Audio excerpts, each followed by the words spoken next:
जय सिया राम। प्रवेशी नगर की जे सब काजा हृदय राखी कौशलपुर राजा। जे कौन व्यक्ति निज हृदय प्रभु श्रीराम को धारण करी अर्थात तांको स्मरण करी कौन से कार्य आरंभ करे से व्यक्ति कार्य रे सफलता निश्चिंत भावे मिले। एही चौपाई सही समय रे जेतेबेले श्री हनुमान लंका प्रवेश करथिले। लंका प्रवेश पूर्वरु श्री हनुमान निज हृदय प्रभु श्रीराम को धारण करथिले एवं तापरे निज कार्य को आरंभ करथिले। तेणु जे कौन व्यक्ति श्री हनुमान को हृदय बसाई प्रभु श्रीराम को स्मरण करी सुंदरकांड पाठ करे तांकर समस्त संकट निश्चय दूर हो जाए एवं से निज कार्य रे सफलता लाभ करती। एथिरे कौनसी संदेह नहीं। साधारणतः लोक माने भावते जे सुंदरकांड केवल संकटर नाश करे, यह संपूर्ण सत्य। किंतु सुंदरकांड याठार अधिक महान एवं गभीर अर्थ बोली कि मना जायछि। अनेक लोक जो माने सुंदरकांड एवं श्री हनुमान महिमा संपर्क रे अवगत नुहंती पचारंती मनुष्य को तो निजे कर्म करने को पड़िबो। केवल बसी सुंदरकांड पाठ कले किपरि तांकर काम संपन्न हेबो। कारण सुंदरकांड रे श्री हनुमान प्रशंसा एवं प्रभु श्रीराम कार्य सफल करिवार कथा उल्लेख अछि। किंतु आमको तो निज काम करने को परिश्रम करने को एवं संघर्ष करने को पड़िबो, तापरे जाई सफलता मिलिबो। जेउ माने सुंदरकांडर गूढ़ अर्थ बुझी पारु नाहांती सेमानंकु एहा बुझिबा आवश्यक जे सुंदरकांड केवल संकट दूर करे नाही बरं आम भितरे सुप्त अवस्था थिबा शक्ति और चेतना को मध्य जागृत करे। एही कारणरू जो माने भावंती जे श्री हनुमान आसी आमर काम करुथिबा देखा जाय नाही, तेणु तेबे संकट किपरि दूर हेबो सेमानंकु बुझिबाकू उचित जे मनुष्य को निजे कार्य करबाकू हुए, किंतु सुंदरकांड तांको भितरे थिबा सुप्त शक्ति और चेतना को जागृत कर दिए।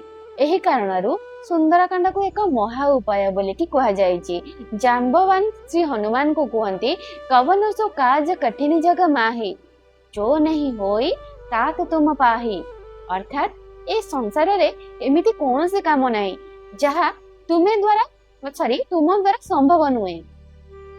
एठारे श्री हनुमान को जागृत करिवार कथा प्रतीकात्मक। कारण श्री हनुमान स्वयं भगवान शिवंक अवतार एवं से सदा जागृत देव। वास्तव रे जागृत हेबा आमको ही दरकार। मनीष भितर मध्य अनेक असीम शक्ति रही, किंतु सेगुड़िक सुप्त अवस्था रही। यदि सेगुड़िक जागृत हो जाए तेबे मनीष संसार सबुठारु कठिन कार्य को मध्य संपन्न करि परिबो। कारण से मध्य सेही परम तत्वर एक अंश अटे। सुंदरकांड पाठ करिबारु मनीष भितरे चेतना जागृत हेबाकू लागे। तांको चारि पाखरे पॉजिटिव स्पंदन और शक्तिर प्रभाव सृष्टि हुए एवं श्री हनुमान को गुण धीरे धीरे तांको भितरे अवतरण करिबाकू लागे। जदि आपण जीवन को साधि पारिले नहीं तेबे उल्टा जीवन आपण को ऊपर ही चढ़ी बसी जाए। जेमिति भूत को साधि पारिले नहीं से उल्टा मनीष उपरे हावी हो जाए, सेही परी एही संसार और जीवन मध्य अटे। जिए एहाकू बुझिला और साधिला से भवसागर पार हो गला, नचेत एही संसार एवं जीवन तांको उपरे हावी हो जाए एवं मनीष पाखरे कौनसी उपाय रहे नहीं। एठारे जो समुद्रर कथा कुआ जाइछि सेही समुद्र एही संसारर प्रतीक, जहाकू आमको पार करबाकू पड़िबो। जो माने दुर्गा सप्तशती पाठ करती से माने प्रार्थना करती जे माँ दुर्गा एही दुर्गम संसार रूपी भवसागर पार कराइबार कृपा करंतु। एही दुर्गम संसार को पार करिबा पई सुंदरकांड अत्यंत आवश्यक। एठारे लंका मोह एवं अहंकार प्रतीक जहाकू दहन करबाकू पड़िबो। रावण हेउछि मनर विकारर प्रतीक, जहा उपरे विजय प्राप्त करिबा आवश्यक। मनर विकार कौन? काम, क्रोध, लोभ, अहंकार आदि एही समस्त विकार उपरे विजय लाभ करने को हेबो। श्री हनुमान को कृपा बिना यह संभव नुहे, नचेत मनीष एथिरे निजको फसी थिबा अनुभव करिवो। सीता हेउछंती आत्मार प्रतीक एवं प्रभु श्री राम हेउछंती परमात्मार प्रतीक। आत्मा को परमात्मा सहित मिलैबार कार्य, भक्ति को भगवान को सहित जोड़ीबार कार्य श्री हनुमान करती। से एक सेतु, से गुरु, से मध्यस्थ भूमिका पालन करती। राम दुआरे तुम रखवारे, होतन आज्ञा बिनु पैसारे। अर्थात आपण प्रभु श्री राम द्वार रक्षक। आपण माध्यम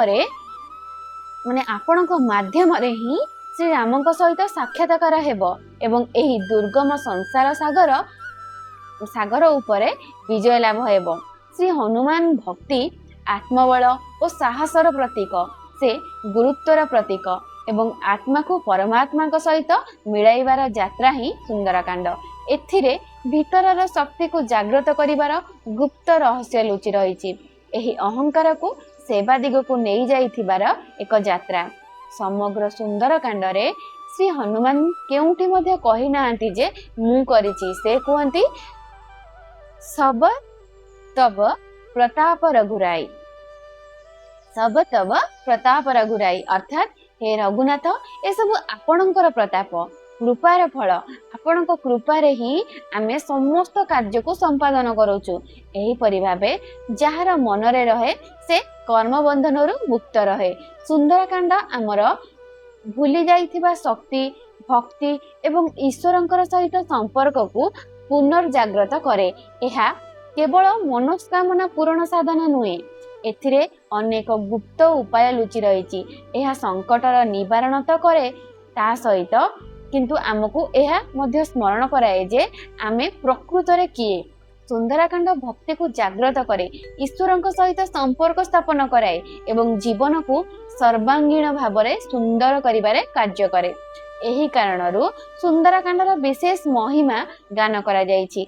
आगामी वीडियो गुडुकरे सुंदरकांड उपरे एक विशेष श्रृंखला आरंभ करा जिवो, जोंथिरे प्रत्येक चौपाईर आध्यात्मिक, धार्मिक और तात्विक महत्व विषय आलोचना हेबो। क्यों माने सुंदरकांड पाठ करने को चाहती से माने प्रथमे यार अर्थ और रहस्य को बुझी मन को प्रस्तुत करंतु। तापरे आगर प्रथ स्वयं श्री हनुमान तैयारी कर दियंती। सकाळे स्नान और नित्यकर्म समाप्त करी श्री हनुमान को सामने बसंतु। यह गोटे लाल आसन बिछातु। जदि श्री हनुमान विग्रह किंबा हनुमान जंत्र घरे स्थापित अछि तार सामने पुष्प, नैवेद्य, मिष्टान्न अर्पण करंतु, दीप जलांतु, प्रार्थना करंतु जे जीवनर समस्या गुड़िक दूर हेउ एवं सबु मंगल हेउ। जदि आमर भाव एपरि थाए, जेहि विधि रखे राम तेहि विधि रहिए। अर्थात जे विधि रखे राम ते विधि रहिए। प्रभु जेमिति रखिचंती आमे सेही परि खुशी अछु। तथापि आपणकर प्रसन्नता पई एही पाठ करूछु। तापरे जेते दिनर संकल्प नेबाकू चाहूचंती नियंतु। प्रत्येक मंगलवार किंबा शनिवार पाठ करिबार संकल्प करि पारंती। हातरू जल छाड़ी प्रार्थना करंतु जे संकल्प रे कोनोसी बाधा न आसु, मनरे कोनोसी विकार उत्पन्न न हेउ। कारण अनेक थर जेतेबेले मनीष पूजा अनुष्ठान आरंभ करे मनरे संदेह और विभिन्न प्रकारर विकार आसी थाए। एथिरे किछि हेबो कि नाही श्री हनुमानकर समस्त कथा सुनंती, किंतु मो कथा मध्य सुनिबे कि? एही समस्त संदेह और विकाररू रक्षा पाइबा पई श्री हनुमान को गुरु रूपे डाकंतु एवं प्रार्थना करंतु जे से आपणक एही विकाररू रक्षा करंतु। तापरे सुंदरकांड पाठ आरंभ करंतु। शेषरे समस्त को अनुरोध करा जाउछि जे जेउ माने निजर मतामत और भावार्थ लेखि पठांते एवं प्रत्येक सुजोग रे जय श्री राम कहबाकू भूलंतु नाही। आम हाथ और बाणीरू सदा जय श्रीराम उच्चारित हेउ। वीडियोटी केमिति लागिला निश्चिंत आपणकर मतामत जणाइबे। देखा हेबा आगामी वीडियो रे। जय श्री राम। धन्यवाद।